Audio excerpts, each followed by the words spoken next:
Ustadzah Rashidah ini. Alhamdulillah pada pagi hari ini kita dapat berkumpul dengan keadaan sehat walafiat. Semoga kajian pada pagi hari ini dapat bermanfaat bagi kita semua. Langsung saja kita masuk ke acara yang pertama, yaitu sambutan Ketua dari Kajian Muslimah Aliyah, Ibu Tuti. Dan nanti akan dilanjutkan dengan acara potong tumpeng bersama yang kita bersama-sama mendoakan semoga kajian ini dapat berjalan lancar dan dapat bermanfaat bagi kita semua. Amin. Kepada Ibu Tuti kami persilahkan. Assalamualaikum warahmatullahi wabarakatuh. Waalaikumsalam. Alhamdulillah, terima kasih untuk bunda-bunda semua yang sudah hadir pagi ini. Alhamdulillah sehat semua, nggih? Alhamdulillah. Sehat selalu. Saya di sini diamanahkan oleh teman-teman untuk menjadi ketua. Untuk kajian ini tuh perdana bunda. Jadi awalnya tuh hanya dari ngobrol-ngobrol saja. Kok pengen mengadakan kajian untuk tolabul ilmi, menuntut ilmu bareng-bareng. Oh, maaf Ustaz, lupa belum masih salah. Dari obrolan itu kita bentuklah nama kajian Aliyah. Kajian Aliyah yang insya Allah akan diadakan setiap sebulan sekali di minggu kedua. Jadi nanti insya Allah tempatnya juga akan berpindah-pindah. Jadi nanti akan di-share di grupnya. Kalau ada yang belum bergabung di grupnya, nanti bisa hubungi ke Mbak Dian atau Mbak Cici untuk grup gabung grupnya. Jadi nanti ada info-info untuk jadwalnya di sana. Mungkin sementara itu nih. Semoga banyak manfaatnya yang diambil dari kajian-kajian kita hari ini dan seterusnya. Semoga istiqomah. Amin. Itu aja. Terima kasih. Assalamualaikum warahmatullahi wabarakatuh. Ibu Tuti, acara selanjutnya langsung saja kita masuk ke acara pengajiannya dengan materi yang sudah disiapkan oleh Ibu Yuni. Gitu. Kepada Ibu Yuni kami persilakan. Bismillahirrahmanirrahim.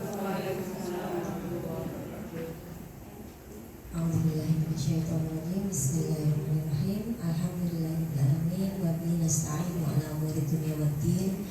Assalatu wassalamu ala asyrofil anbiya'i wal mursalin wa ala alihi wa ashabihi ajma'in. Rabbi shrah li sadri wa yassir li amri wahlul 'uqdatam min lisani yafqahu qawli. Amma ba'du.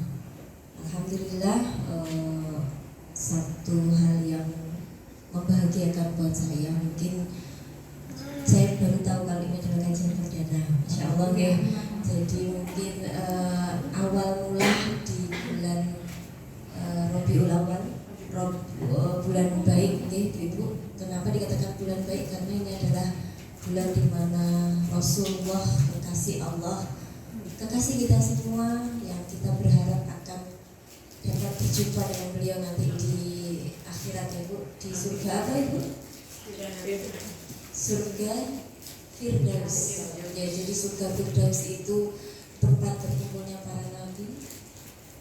Bahkan Allah SWT akan menjumpai hamba-hambanya yang dapat kesempatan masuk ke sana itu tanpa hijab, tanpa penghalang. Barangkali kalau kita tuh mungkin penasaran Allah tuh seperti apa, gitu nih, karena Allah tuh wa'id. Kalau kata anak saya, jadi kalau tadi dengar dan ada yang menyampaikan ke saya waktu, bisa nggak ngasih di kajian ini tuh bunda-bunda ini ibu-ibu dari anak-anak TK gitu. Ya, sama saya juga punya anak yang masih usia 5 tahun. Suka dia bertanya itu tentang ini Allah itu di mana? Kadang dia ke kamar mandi takut. Umi, kenapa kamu kok takut? Takut apa hantu? Maaf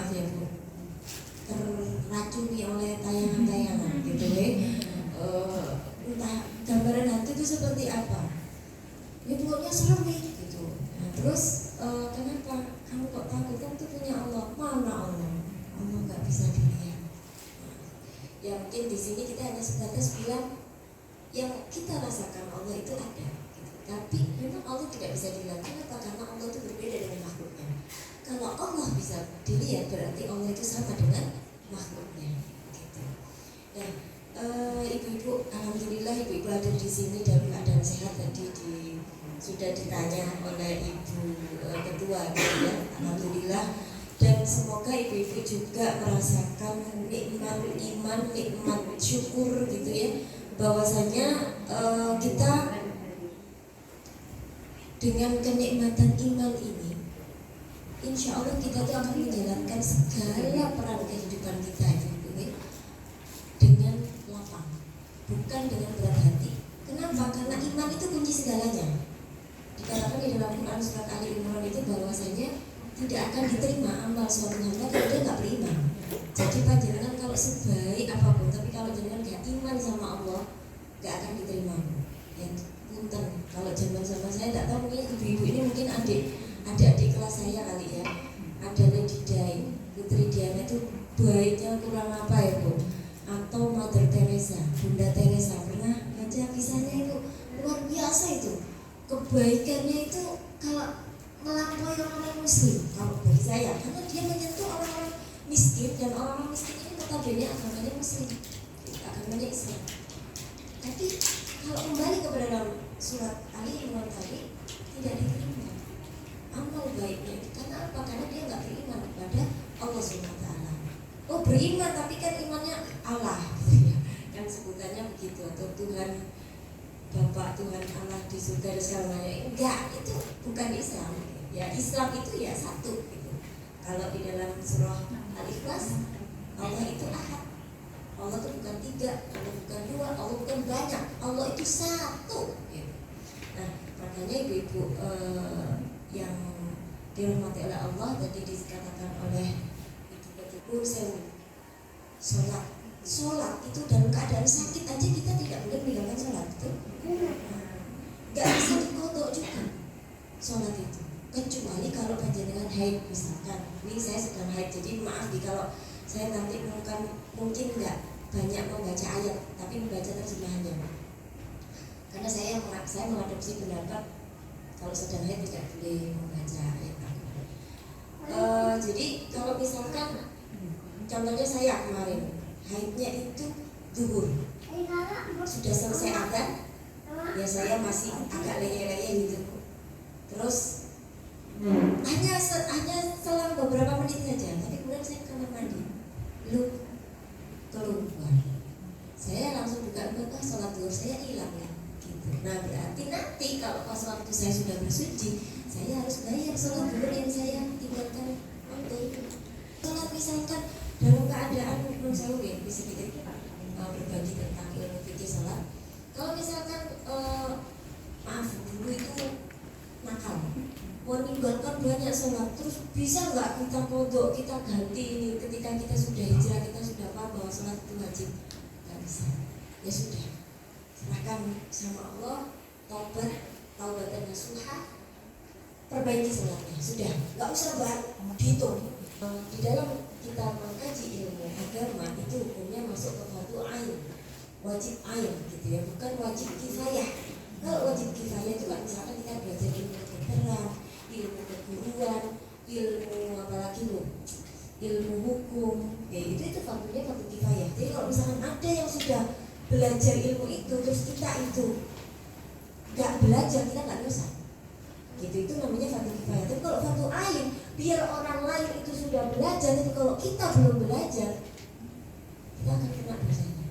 Jadi kalau berilmu, menuntut ilmunya itu ilmu Islam, ilmu agama itu wajibnya wajib ain. Alhamdulillah ibu itu sudah mengawali hari Rabu pagi hari mendung, mungkin sempat kegerimisan kehujanan gitu ya, tapi niatnya kuat gitu.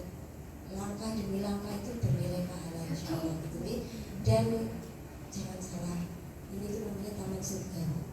Katakan begitu. Kalau engkau melihat dari taman surga, maka datangilah, minum air di sana sebanyak-banyaknya, kata Nabi begitu. Maknanya apa? Karena di situ tuh adalah taman surga. Di sana itu dihadiri oleh ribuan malaikat. Mungkin di sini kita bisa menghitung dengan jari berapa orang gitu ya. Jari tangan dan jari kaki kayaknya ya Bu ya. Kalau jari tangan kayaknya sudah lebih. Nah itu, tapi kalau malaikat kita nggak bisa menghitung, dan malaikat itu mengamini doa-doa itu. Jadi jenengan ini di dalam hati monggo banyak-banyak doa. Yang ingin berhaji, mungkin yang ingin utangnya lunas, pengen punya anak soleh-solehah tuh di dalam hati. Atau pas waktu ngantar anak, oh itu doa ijabah musafir itu nih, ya safar, sedang safar. Safar itu perjalanan. Jadi mau nggak perlu kita nunggu perjalanan jauh baru kita berdoa. Kita keluar rumah ngantar anak, kita keluar rumah pergi ke kajian, itu dalam keadaan safar. Kita bisa berdoa sebanyak-banyaknya, akan diamini oleh malaikat yang ada menyertai kita. Apalagi di majelis ilmu seperti ini. Begitu ya. Semoga tadi doanya untuk istiqomah saya aminkan lebih kencang. Amin Allahumma amin. Semoga kita istiqomah belajar gitu ya. Nah, masuk ke materi tentang Nabiku teladan mengasuhku. Nah, ini jos ya judulnya. Saya baca itu luar biasa nih, abot ini judulnya. Berat. Bulan Maulid, bulan Rabiul Awal itu memang bulan spesial. Kenapa dikatakan spesial? Karena Nabiullah Muhammad SAW itu dilahirkan di bulan ini di tahun Gajah. Nah, ceritanya sudah populer ya Bu ya. Pasukan Abraham menyerang Ka'bah kan ceritanya begitu. Kenapa kok pasukan Abraham itu menyerang Ka'bah? Karena Abraham itu pesaing, dia punya bangunan yang megah. Kok tetap orang itu nggak mau datang ke bangunan yang dia bangun? Tapi kok malah orang itu banyak berbondong-bondong ke Ka'bah yang cuma kotak gitu aja. Kotak persegi, nggak menarik lah kan? Kok banyak orang yang datang ke sana. Nah makanya di sini Abraham marah, dia menyerang Ka'bah. Jadi Allah itu memuliakan Ka'bah. Dengan apa Bu? Mengirimkan burung? Apa ya? Ada jadi udah di sekolah sekarang jadi tahu. Alhamdulillah banyak. Berarti ibunya juga belajar Dia belajar ya, sekolah itu dia juga di sekolah. Oke, luar biasa. Itulah. Dan di sini sebenarnya tonggak kelahiran sang mulia Nabi Muhammad. Nabi Muhammad artinya Muhammad itu apa Bu?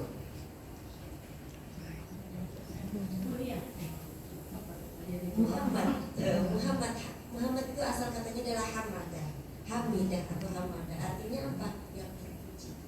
Makanya kalau lihat Nabi Muhammad itu tidak ada celaan yang muncul dari lisan-lisan orang tua saat itu sebenarnya. Bahkan dia dijuluki apa? Al-Amin. Jadi julukan Al-Amin itu bukan diberikan setelah Nabi Muhammad itu menerima wahyu Islam. Tapi Al-Amin itu justru sudah diberikan sejak Nabi Muhammad masih kecil. Bahkan seorang Abu Lahab yang namanya diabadikan di dalam surat Al-Masad atau Al-Lahab. Ada yang menyebut Al-Lahab itu Al-Masad ya.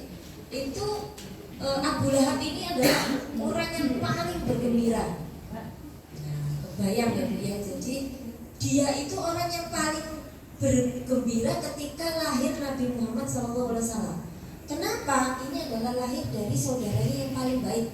Jadi di antara 10 anak Abdul Muthalib, yakni Abdullah bin Abdul Muthalib, bapaknya Nabi ya, itu beliau ini orang yang paling baik di antara 10 bersaudaranya. Ada Abbas, ada Abu Lahab, ada paman-paman Nabi yang lain. Dan itu Abdullah ini yang paling disayang, paling baik, paling disenangi sama orang-orang Quraisy gitu. Makanya ketika Abdullah ini wafat, kemudian lahir ya. Jadi kan Nabi itu nggak tahu bapaknya ya, nggak melihat bapaknya di maksudnya. Nabi lahir itu yang menyambut ini paman-pamannya Bu. Jadi semua masyarakat di Mekah itu disuruh masak-masak, suruh menyambut kelahirannya Nabi Muhammad SAW. Makanya menurut saya ada tradisi beberapa saudara-saudara kita itu kan kalau maulud apa Bu? Muludan. Masak-masak, makan-makan dan sebagainya karena menyambut kegembiraan. Nah, Nabi Muhammad SAW ketika sudah besar, kemudian kan selain membawa kebaikan itu juga ya, ketika wahyu itu diturunkan, inilah yang bikin orang-orang Quraisy marah. Kenapa? Karena Nabi Muhammad itu membawa ajaran yang sangat berbeda dengan ajaran yang selama ini itu selama ini itu dijalankan sama mereka. Apa itu? Ajaran syirik, maaf, yang dibawa sama orang-orang syirik, maaf, yang dijalankan sama orang-orang Quraisy itu syirik. Jadi kalau mereka tuh menjawab, kalau tanya orang-orang Quraisy saat itu, siapa Tuhan? Allah. Tapi ada temannya, hakomanya, Lata, Uzza, Mana. Nah, Rasulullah hadir itu membawa ajaran baru. Siapa Tuhanmu? Allah. Hanya Allah. Dan Allah saja. Tidak ada teman-temannya, tidak ada sekutunya. Makanya Abu Lahab dan kawan-kawan ini marah besar. Ini ketika Nabi Muhammad bawa beginian nih Bu. Padahal di dalam surah Ali Imran ayat 110 dijelaskan bahwa kalian itu adalah umat terbaik yang dilahirkan oleh orang-orang Quraisy. Itu dia tidak mengimani Allah Esa ya, tapi mengimani Allah yang ada sebelumnya. Terus tidak mengimani, kok kayaknya dia tuh nggak takut dosa, nggak takut ini ya. Jadi tiap malam itu begadang Bu. Jadi tiap malam itu keliling. Kalau nggak ke teras tempat-tempat dukun itu nih. Terus kemana gitu? Oke, terasnya tempat dukun. Teras rumah ya Bu ya. Kerjanya apa gitu? Teras betul. Teras apa ya? Gitu. Atau liquid dan seterusnya kayak itu datang ke situ. Cewek loh. Tapi tahan dia. Jadi ditanya kamu habis minum ya? Kan bawa alkoholnya terasa ya. Biasa lah kan. Jadi kayak minum alkohol kayak minum air putih ya kayaknya.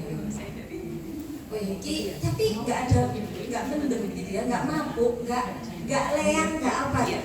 Tapi ya Allah ditanya, kenapa kamu kok seperti ini? Dia bilang apa?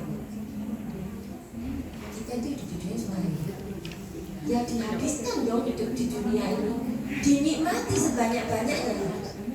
Karena bisa jadi tidak akan terulang gitu, yang namanya kenikmatan di dunia. Padahal kalau kata Nabi Muhammad SAW,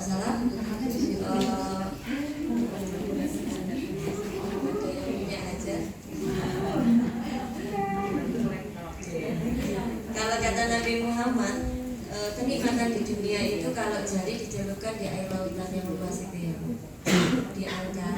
Nah, tetesan-tetesan inilah yang namanya kenikmatan dunia. Nah, berarti kalau sisanya itu apa? Surga. Kalau surga itu ya sudah nggak ada bandingnya. Makanya enak banget kalau kita itu ngejar dunia yang nggak seberapa ini, terus kemudian meninggalkan akhirat kita. Padahal akhirat kita tadi luasnya itu bandingannya di tetesan air itu di dunia. Tapi yang sisanya lautan luas itu samudra ini bisa dibilang samudra itulah yang dikatakan surga. Makanya di sini yang namanya iman kepada Allah, iman kepada hari akhir itu jadi modal besar untuk kita ini menjadi umat terbaik. Nah, Rasulullah Muhammad SAW itu lahir di dunia gitu ya, untuk membawa Islam. Dalam rangka Islam ini tadi itu disebarkan kepada seluruh alam, bukan untuk orang Quraisy aja, bukan untuk orang di Mekah saja gitu, tapi sampai di Madinah gitu ya, kemudian meluas ke Jazirah Arab sampai ke ya seluruh dunia. Contoh 9-10 jam di pesawat itu.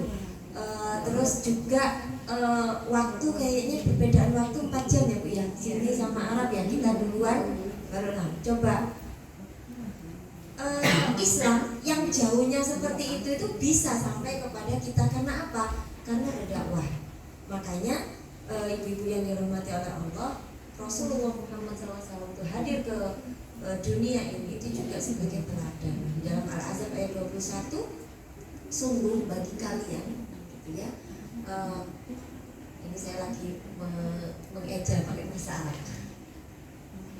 Sungguh bagi kalian itu pada diri Rasulullah Muhammad itu ada teladan gitu. Teladan yang baik, dan ini teladannya itu bukan teladan sekedar akhlak tapi teladannya itu seluruh hidup ya, seluruh kehidupan, seluruh aktivitas yang dilakukan oleh Rasulullah gitu. Dari melek mata hingga ternyata kalau tadi saya perasaan-perasaan itu ini sebenarnya ibu-ibu alumni Primadama ya.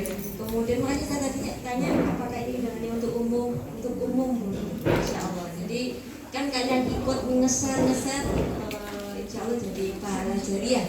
Jadi kalau misalkan kita mengundang, kemudian yang diundang itu datang, yang diundang itu nanti dapat ilmu, nanti kan mengalir terus pahala kita. Insya Allah. Kembali lagi di sini bahwa Rasulullah itu menjadi teladan kita. Itu bukan hanya dari sisi akhlak saja, tapi seluruh kehidupan beliau. Makanya kalau pernah ada sahabat Salman Al Farisi itu ditanya oleh kaum muslimin saat itu gitu, apakah nabimu itu gitu, sungguh nabi kalian itu telah mengajarkan kalian segala sesuatunya sampai cara buang hajat. Pertanyaannya itu gitu. Kata Salman Al Farisi, benar. Kata Nabi, kalau kita buang hajat itu dilarang menghadap kiblat dan seterusnya. Jadi orang-orang itu sampai takjub Bu. Tadinya mereka itu nggak ngerti Islam itu apa, nggak ngerti yang namanya tauhid itu apa gitu. Tapi gara-gara penjelasan Salman Al Farisi tadi, bahwasanya Nabi itu ternyata ngajari orang sampai cara buang hajat, mereka itu takjub. Makanya berbondong-bondong masuk Islam. Di dalam surat An-Nasr itu kan dijelaskan begitu. Ketika datang pertolongan Allah kepadamu gitu ya, dan didatangkan kemenangan, maka orang itu berbondong-bondong masuk ke dalam agama Allah. Luar biasa, afwajan katakan begitu ya, berbondong-bondong. Kenapa? Karena takjub dengan ajaran Islam. Nuwun sewu, ibu-ibu di sini ada yang mu'alaf? Saya tanya. Nggak ada ya. Nah, kalau saya dulu pernah ikutan kajian Kristologi. Biasanya kalau kajian Kristologi itu orang-orang mu'alaf yang ngajarkan. Ternyata di ajaran di kajian-kajian di ajaran mereka gitu ya, di agama mereka itu tidak ada ajaran tentang sampai detail cara buang hajat. Jadi paling banter itu apa Bu? Cara ibadah, cara kawin, cara cerai, cara makan, udah gitu ya. Coba cara kalau mereka pergi ibadah paling disuruh rapi gitu aja. Untuk urusan mau pakai detensi, mau pakai pahannya agak dibuka tinggi-tinggi, nggak masalah. Tapi kalau di Islam ada Bu, aturan kita berpakaian. Perempuan itu apa Bu? Ada aurat nih, wajib auratnya ditutup. Tahu nggak artinya aurat itu apa? Aurat itu artinya aib. Kalau aib itu ditutup apa dibuka? Iya. Oh iya. Malah ini apa namanya disebarkan ya. Ya Allah, astagfirullahaladzim. Yang kita doakan ya untuk yang aibnya dibuka tadi, semoga Allah segera menutupinya dan kita jangan nggak usah ikut-ikutan menyebar aib nih Bu. Gitu. Ada CCTV itu apa Bu sekarang ya? Dan CCTV itu akhirnya bisa diakses oleh banyak orang. Nah, ibu-ibu, umat Islam ketika dia sudah dikasih tahu bahwa Nabi Muhammad itu adalah teladannya, sikapnya itu harusnya ini di An-Nur ayat 51, sami'na wa ata'na. Kami mendengar dan kami taat. Bukan sami'na wa asoina, bukan kami mendengar dan kami abaikan. Makna asoina itu kami abaikan. Jadi bukan seperti itu. Sifatnya umat Islam itu kalau kita didapatkan ilmu kebaikan ya harusnya segera dilakukan gitu. Tidak dipikir-pikir dulu. Bener apa salah ya gitu. Sik nonton YouTube sikit gitu ya. Kalau katanya Ustadz ini apa gitu, kata Ustadz ini apa? Astagfirullah. Nah kalau seandainya Ustadznya itu sudah bilang begini, kemudian sudah dijelaskan dalilnya, itu sudah cukup sebenarnya. Nggak perlulah kita bertanya-tanya lagi gitu ya. Ya kalau mau meyakinkan bolehlah. Okay. Nah ibu-ibu, karena Rasulullah ini sebagai teladan kita gitu ya, ternyata salah satunya itu juga dalam hal pengasuhan, dalam mengasuh gitu. Kalau pengasuhan itu dalam bahasa Arabnya artinya hadonah. Nah, pengasuhan itu artinya hadonah, dan hadonah itu dibebankan kepada ibu sebenarnya gitu. Jadi kalau nuwun sewu gitu nggih, ini ada yang salah kaprah misalkan karena ide kesetaraan gender laki-laki perempuan harus sama. Jadi lek sing ngasuh anak iki yo gak ibuke tok gitu, bapake gitu ya. Akhirnya bapaknya itu yang ngasuh anak, justru ibunya yang keluar rumah cari nafkah. Banyak ya Bu kisahnya dan banyak banget gitu ya. Akhirnya apa Bu?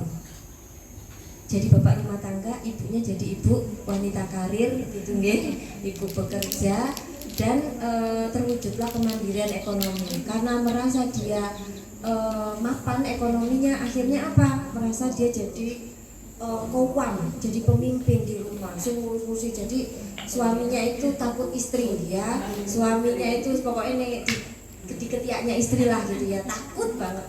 Akhirnya apa Bu? Gitu. Sudah tidak ada lagi kepemimpinan laki-laki. Jadi kalau misalkan yang laki-laki juga mau menasihati, kan aku nggak menafkahi, astagfirullahaladzim. Dan jiwa-jiwa seperti ini itu dipelihara di tengah-tengah masyarakat kita, astagfirullahaladzim. Kok anu ya, saya itu juga kadang itu elus dada Bu, lihat tetangga itu kanan kiri, kok suaminya yang di rumah gitu ya, istrinya itu maaf kerja pocokan, mungkin tulang sana kemari, tapi masih sempetin datang ke kumpulan PKK gitu ya, atau terus kemudian datang ke pengajian. Ibunya itu masih sanggup, tapi bapaknya datang ke masjid aja tidak. Ya kalau misalkan pas waktu dengar fenomena seperti ini gitu ya, dapat pencerahan, wong wedok iki kudune misalkan begini, wong wedok iki kudune dinafkahi itu, bukan menafkahi gitu. Itu mereka nangis. Tapi gimana lagi, suami saya itu sudah cari kerja tapi nggak bisa. Sudah cari kerja tapi nggak bisa gitu ya. Ya memang sempit kok Bu. Lapangan pekerjaan itu kan kebanyakan apa? Dicari wanita, penampilan menarik. Masih orang menarik. Nah, akhirnya belum menikah. Nah, ya kayak gitulah. Jadi benar-benar kesempatan kerja di luar sana itu pun juga curang. Tahu tidak Bu ya? Ini sebenarnya strategi ya. Strategi dari musuh-musuh Islam ingin menjauhkan anak itu dari pengasuhan ibunya. Coba, ibu itu dikatakan sebagai madrasatul ula. Kenapa madrasatul ula? Kenapa dikatakan sebagai sekolah pertama bagi anak? Karena anak itu ruhnya ditiupkan di 4 bulan kehamilan ya Bu. Disitulah ibunya kalau ngomong, ibunya pas waktu berprasangka gitu ya, atau ibunya itu pas waktu berdoa, itu tuh otomatis jadi pelajaran buat anaknya. Makanya kalau misalkan terapi, saya juga heran ya, kalau ini katanya itu treatment yang ditemukan sama orang luar, orang barat yang itu notabene bukan muslim. Apa Bu? Saya pernah, anak saya yang nomor 2 itu kejadian placenta previa. Bayang ya Bu, stres ya. Aku nggak tahu pendarahan, saya nggak pernah pendarahan. Tahu-tahu pas waktu USG placenta saya nutup, nah itu jalan lahir, otomatis harus dioperasi loh. Weekend gitu nih. Terus kata bidannya, gini Bu, kalau misalkan pengen placentanya itu naik gitu ya, nggak nutupi jalan lahir, diajak ngomong tuh kembaran adiknya plasentanya. Jadi adiknya diajak ngomong gini, adik-adik gitu, kasih tahu kembaranmu, kasih tahu temenmu, maksudnya kasih tahu plasentanya itu ya, tolong jangan menghalangi aku keluar. Aku pengen keluar tuh lewat jalan lahir, pengen lewat jalan normal. Jadi jangan ini. Dia tak turuti waktu itu gitu ya. Tapi kalau saya pakai metode yang nungging itu nih, sujud terus itu. Alhamdulillah ala kulli hal itu benar naik. Plasenta saya naik itu qadarullah. Malam saya pendarahan hebat, akhirnya mau tidak mau ya disesar saat itu.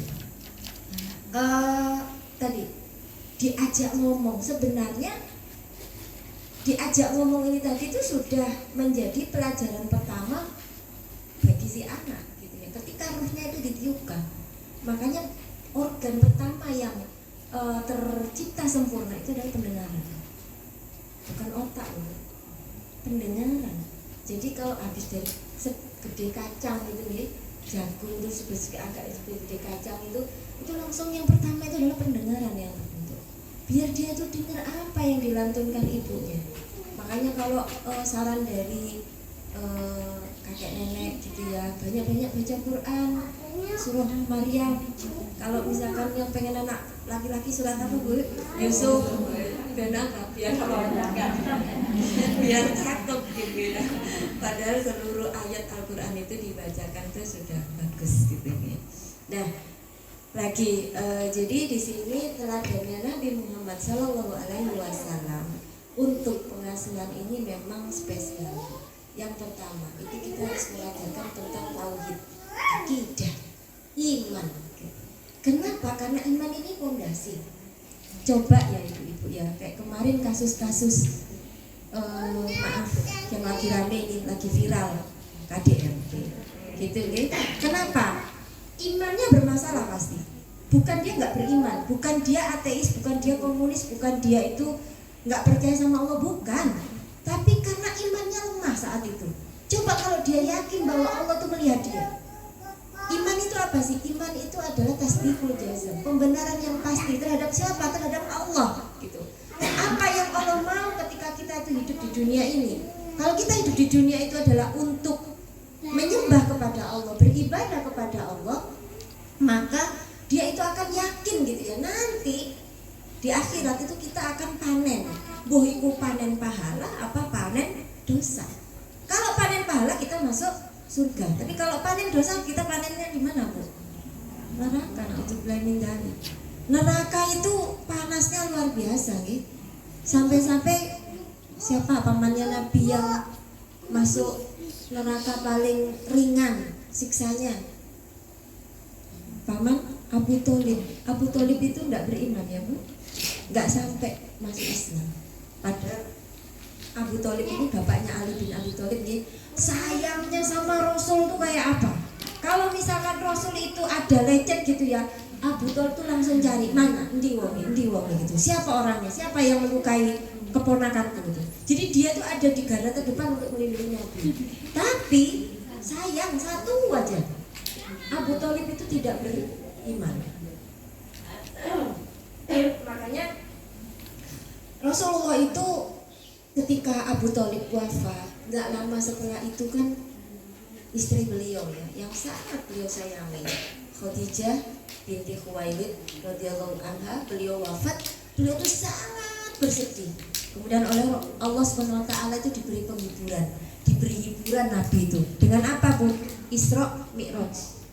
Nah, perjalanan Isra Mi'raj itu healingnya Nabi dalam kondisi duka, ditinggal dua orang tercinta. Akhirnya Allah memerintahkan beliau itu untuk Isra Mi'raj hanya dalam semalam saja. Nah itulah apa ya, kalau dikatakan pas waktu Abu Tholib itu menyebutkan disebutkan apa ya tadi, dia tidak beriman, berarti dia pasti tidak masuk surga. Nabi Muhammad selain dapat hadiah healing, Bu, dapat hadiah satu lagi. Apa? Jawaban. Jadi beliau itu kan resah. Ya Allah, aku sayang dengan Abu Tholib, pamanku ini. Tapi pamanku ini kan tidak beriman kepadamu, berarti jelas beliau itu akan masuk neraka.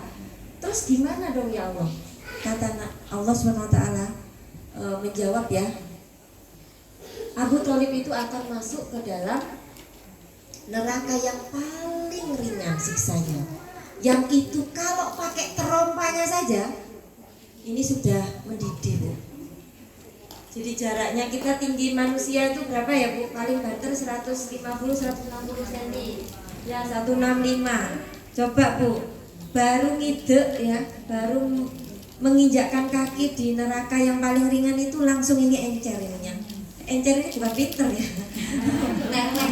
Jadi otaknya itu yang beku jadi leleh gitu ya Allah. Padahal struktur manusia yang paling keras itu kan tengkorak. Makanya kalau tengkorak itu sudah sampai gegar ya, sampai retak itu ya jadi masalah gitu. Kalau tulang-tulang yang lain itu ya memang ada kerapuan, tapi kalau tulang tengkorak itu biasanya paling awet nih, Bu. Yang nomor 2 itu gigi. Itu yang paling keras ya. Jadi sekali lagi mengajarkan keimanan, mengajarkan akidah, punten. Kayak kemarin ini juga lagi viral sampai sekarang kayaknya, kalau saya tadi lihat di Twitter itu masih viral. Farel, ojo dibanding-banding itu. Ini kan dia lagi diangkat lagi nih namanya. Kenapa? Jawabannya itu ternyata ya betul. Jawabannya itu mancing ini Bu, mancing diskusi panjang di medsos. Apa? Ketika dia ditanya sama Gus Miftah ya, agamamu apa? Jawabannya apa Bu? Privasi. Kalah dengan Bu sama anak usia 12 tahun yang privasi. Tahu nggak kenapa dia jawab privasi? Dia ternyata non muslim ya. Oh, anak saya gara-gara ada lagu itu enak nih lagunya Mi sampai hafal gitu. Terus saya kasih tahu nggak agamanya Farel itu apa? Oh iya Mi, privasi. Agama apa itu gitu ya? Karena satu bisa jadi karena nggak pede dengan agamanya. Oh dia datang di acara maulid pakai kopiah lagi, pakai peci ya. Jadi ya salah no. Harusnya dia ngomong kalau memang dia bukan muslim, selesai ya Bu ya, nggak usah jadi ini mendadak ke situ. Dia disuruh ngaji orang iso wong bukan muslim kan gitu. Kemudian yang kedua ini Bu, faktor dari ini ada ide yang sangat berbahaya ini Bu sekarang tuh, moderasi beragama. Jadi orang itu mau digiring, nggak usah terlalu percaya diri dengan agamanya. Maksudnya begini, nggak usah istilahnya ngaku-ngaku muslim gitu. Ya udahlah, agama itu sama. Mau Islam, Kristen, Hindu, Buddha, Konghucu, podo kabeh. Semua itu ngajarkan bahwa kita harus ibadah sama Tuhan begitu ya. Entah Tuhannya apa. Tapi ini tidak mengarahkan atau tidak menunjukkan ke anak mana yang benar, mana yang salah. Padahal di dalam surah Al-Maidah ya disebutkan bahwa sesungguh agama yang diridhoi oleh Allah itu adalah agama Islam. Allah sampai menyampaikan aku sempurnakan hari ini gitu ya bagimu agamamu. Lah kok sekarang ditanya melu-melu misalkan ikut jawaban itu ya privasi gitu. Kan dulu ada masukan ada ini ya Bu ya, ada usulan agama di KTP itu dihapus. Ya, coba Bu.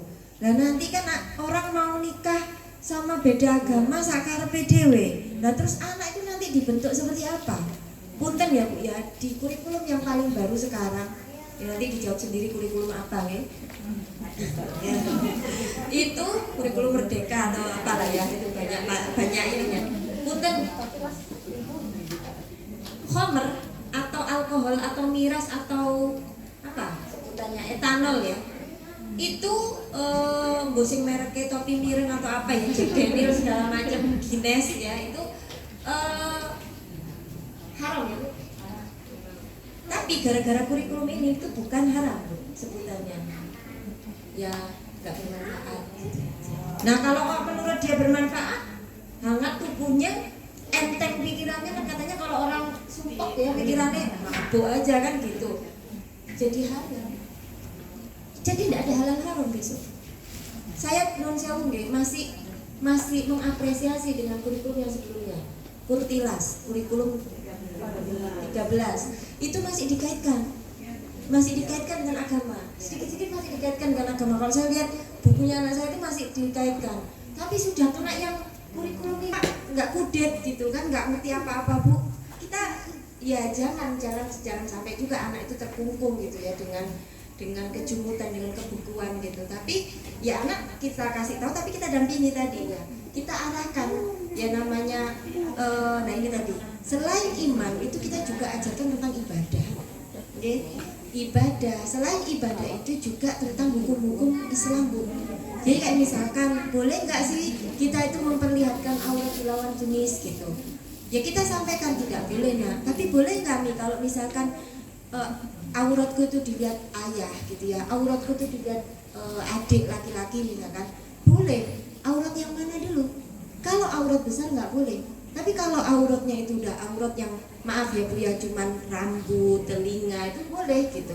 Nah ini ada ekstrim Bu, anak teman saya sejak haid dia tuh maunya di kamar aja. Jadi kalau misalkan ada abinya gitu, ada bapaknya, tuh tanya, Umi, abi sudah pergi apa belum gitu? Belum. Kalau abinya belum pergi, dia untuk keluar itu berkerudung. Kan ini salah kaprah. Kok bapaknya kok ya gitu ya? Bapaknya sendiri tuh boleh melihat aurat anaknya gitu, asalkan bukan aurat besar. Aurat besar itu apa? Maaf, dada gitu ya, sampai bawah gitu. Nah itu ya harus kita kenalkan gitu ya. Termasuk juga boleh ndak Mi aku boncengan gitu. Boncengan, nah ini dia punten ya Bu ya, anak saya itu kebetulan sekolahnya di sekolah Islam yang guru-gurunya itu pakai niqab Bu. Nah, anak saya itu ya krimis ya, lihat saya kan nggak pakai niqab. Tanya, Umi kenapa nggak pakai niqab? Teman-teman dia tuh udah ngerasani gitu. Kok umiku nggak pakai niqab, nggak kayak umiku gitu ya? Oh, kalau kata umiku niqab tuh mubah gitu. Ya saya meyakini memang mubah Bu. Mubah itu artinya boleh gitu ya. Saya tidak meyakini yang sunnah ya Bu ya. Kalau mungkin teman-teman yang lain meyakini sunnah ya monggo gitu. Nah terus saya bilang yang boleh gitu. Tapi saya kok membiarkan anaknya itu bekerja sama ojek laki-laki. Punten ya Bu, anaknya sudah besar-besar. Kelas 6 itu kan sudah banyak yang balik, sudah ada yang haid gitu. Bonsor-bonsor anaknya besar-besar gitu ya. Dibonceng, aduh kok lu dada saya gini. Ya Allah Dok, kasih tahu dong gitu. Bilang minta Umi, ibu atau mama pesenin saya ojek yang perempuan. Kalau ibu nggak bisa jemput saya atau bapak nggak bisa jemput saya, carikan ojek yang perempuan gitu. Kenapa? Ya karena bukan mahram gitu ya, bukan non sewu ya emang nggak diperbolehkan oleh Allah gitu. Nah terus paling ya gimana lagi keadaannya itu seperti kayak ini lah Bu. Sepertinya kalau kita mau ikhtiar sebenarnya banyak gitu ya, ojek perempuan itu ada, cuman kita yang kadang belum tahu aja gitu nih. Nah tadi selain kita ajarkan keimanan, kita ajarkan ibadah, kita ajarkan hukum-hukum Islam gitu nggih Bu nggih. Termasuk juga berani sama orang tua itu boleh apa enggak sih Nak gitu ya. Karena anak-anak sekarang tuh banyak yang kurang gitu ya, kurang paham kategori berani sama orang tua itu yang kayak apa itu kadang nggak ngeh gitu. Bentak-bentak semaunya atau misalkan ketika disuruh itu ngeyel gitu ya, itu ya namanya anak-anak kita tahu gitu. Tapi kan kita perlu juga disiplinkan mereka bahwa al-jannatu tahta aqdamil ummahat, surga itu ada di telapak kaki ibu loh gitu. Jadi hati-hati jangan sampai kalian itu berani-beraninya membentak-bentak orang tua atau kemudian ya tadi lah ya berani sekarang itu kan banyak potret anak berani sama orang tua itu luar biasa ya Bu.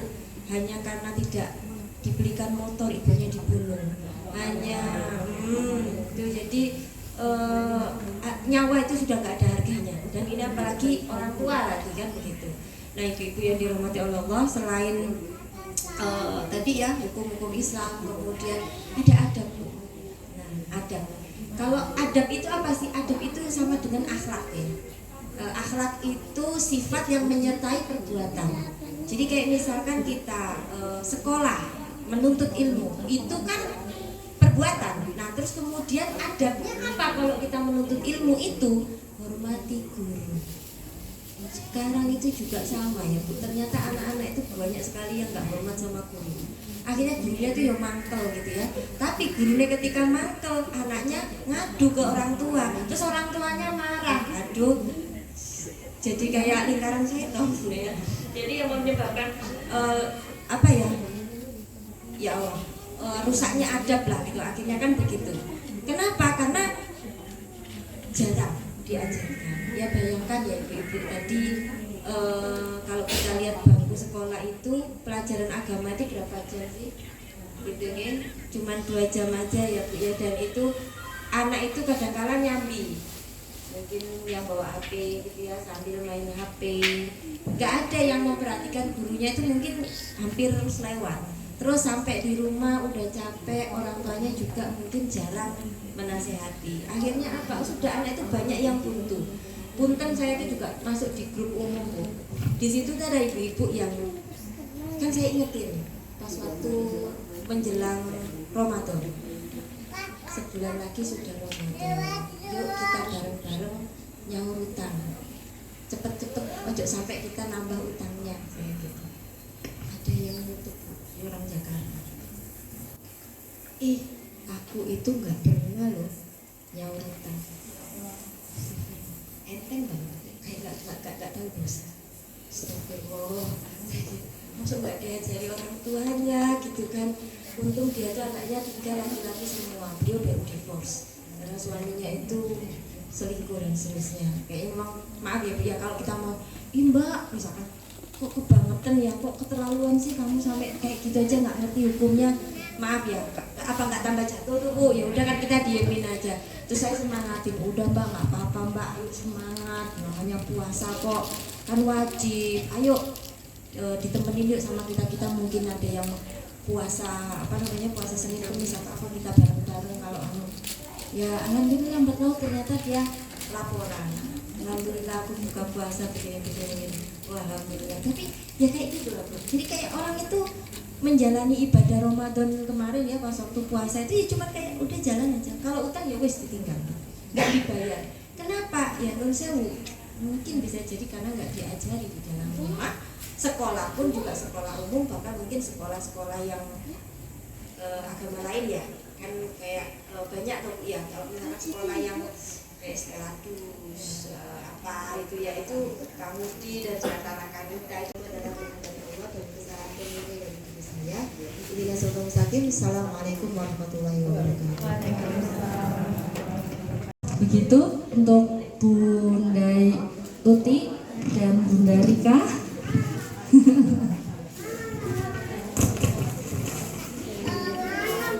Untuk pengurus Alia dimohon maju ke depan. Alhamdulillah infak hari ini terkumpul berapa Bunda Devi? 520.500. Terima kasih kepada bunda-bunda. Nanti infak ini akan kita gunakan untuk kajian selanjutnya, sehingga nanti kajian yang kedua nanti diharapkan bunda-bunda dapat ikut lagi, ilmunya bertambah dan temannya bertambah. Dan ini kan juga nggak dari alumni Primagama aja ya Bu, jadi yang umum pun juga bisa datang ke sini. Terus info selanjutnya juga, kalau bunda-bunda di sini mau mengadakan pengajian, itu musola Gria Muslim Anissa ini terbuka untuk umum. Nanti langsung menghubungi Bunda Devi aja bisa ya. Ini Bunda Devi nanti mau menyampaikan. Maksudnya gini loh, bukan kajian Alia ini adalah gratis, pengajian yang gratis, sehingga penyelenggaraannya itu untuk kita bersama. Jadi monggo bunda-bunda yang pengen ngunduh, kemudian pengen donatur itu silahkan. Dan alhamdulillah hari ini donaturnya dari Bunda Dian dan Bunda Juwita. Terima kasih sekali atas donaturnya. Seperti itu. Kalau sini saya juga nembung juga ke Mbak Atin gitu ya. Jadi kalau bunda-bunda mau ngaji di sini juga silahkan, mau langsung ke Mbak Atin boleh. Kalau saya bantu untuk menyampaikan juga monggo silahkan gitu Mas.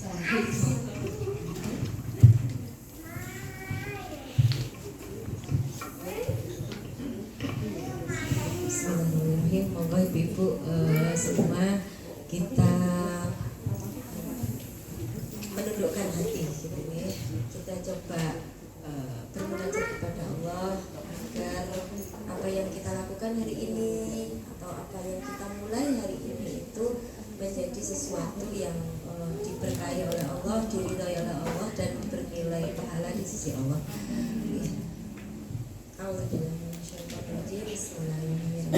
Bismillahirrahmanirrahim. Astagfirullahaladzim. Alhamdulillahirrahmanirrahim. Alhamdulillahirrahmanirrahim. Wa yuqaddu mazidah. Ya Rabbana lakal hamdu kama yanbaghi li jalali wajhika wa azimi sultanik.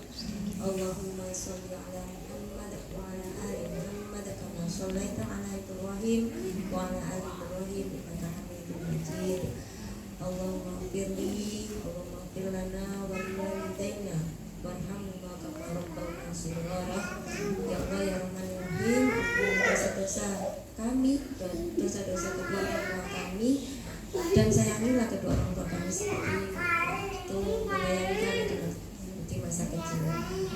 Rabbana hab lana min azwajina wa dzurriyyatina qurrata a'yun waj'alna lil muttaqina imama.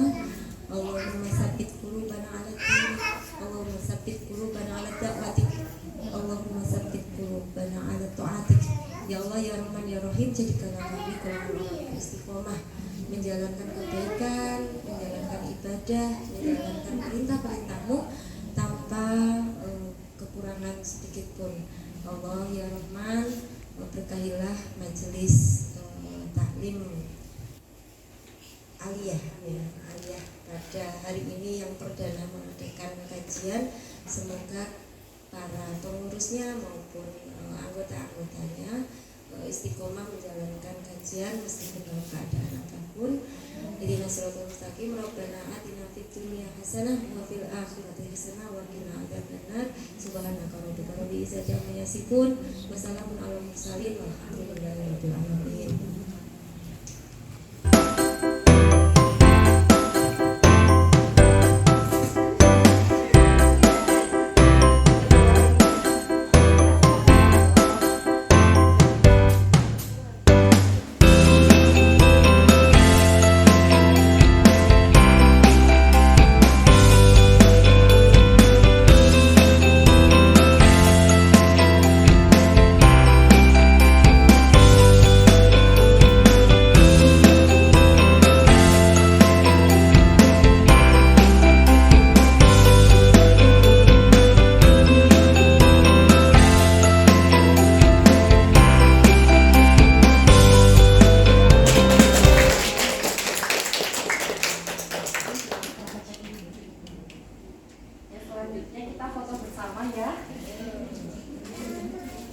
Ya,